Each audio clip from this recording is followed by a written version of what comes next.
Alright, well, here is the first of the 3 sections of the video that I'm making to show different tire warming strategies and which work. The first one is this one where I'm not doing anything special to warm up the tires. I just want to see what happens to the temps. As you can see, we started with 21.4 and we are now down to 21.3. The temperatures are going to continue to drop because even though the track is warm, I think the track temperature in this instance was 100 degrees. We're moving very slowly, so that's there is not enough heat being put into the tires. You see that they continue to drop. They're down to 21.2 now, and soon the front right tire, which is getting the least amount of load work, is going to drop down to 21.1. The rear is now 21.2. Okay, both right and left. So we've lost 0.2 psi so far. Let's keep watching this. Let's see what happens. I believe the front right is going to go down next to the left. There it is, 21.1, and maybe 21.1 on the front left as well shortly. So this strategy is obviously not adding any heat into the tire. So let's take a look at others. Okay. In this example, we're seeing that. I'm going to employ this lateral warm-up zigzag pattern, moving left and right, to see what that does to tire temperatures. Again, we started at 21.4, and we've already dropped to 21.3.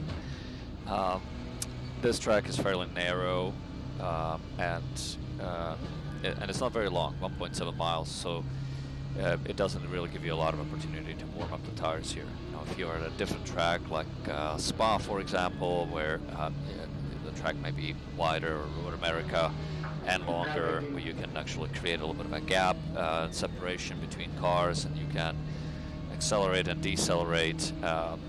You could probably add a little bit more heat into the tire.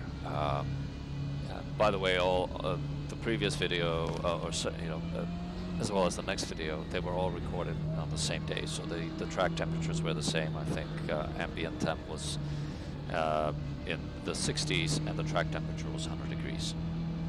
But you can see that we're still dropping temps. We're down to 21.2 all around, and I think we're about to go down to 21.1 in the front. So this strategy didn't really do a whole lot better than not doing anything at all, which was in the first part of the video, 21.1, right here. So let's take a look at the third part.